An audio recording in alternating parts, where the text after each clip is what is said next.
Nakakasigurado po ako na lahat po ng proyekto sa Bulacan First substandard po. Lahat ng proyekto, particular na ang flood control, tama po ba? Lahat po. Opo, Your Honor. Substandard. Opo, Your Honor, kasi lahat po to may obligasyon na kailangan itago. Lahat, as in hindi lang flood control.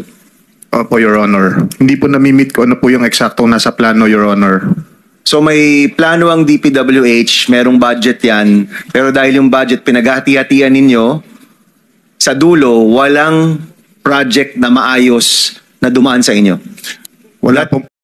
Sa opisina po namin, Your Honor, meron pong mga flood control structures, meron pong mga building, meron pong mga kalsada. Pati Your classroom, Honor. kasama dyan, no? Kasama po, Your Honor. So lahat yan substandard. Opo, hindi po tumatama sa plano na nakadesign talaga para dito. Meron ba kayong proyekto na walang porsyentuhan, na maayos, na matino? Meron ba? Wala po, Your Honor. Wala.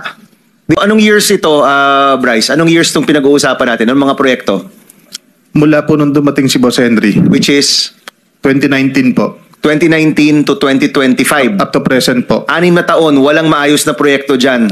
Wala pong tumama kung ano po yung nakaspecify sa plano. Hindi po na-meet lahat yun. At lahat yan may porsyentuhan.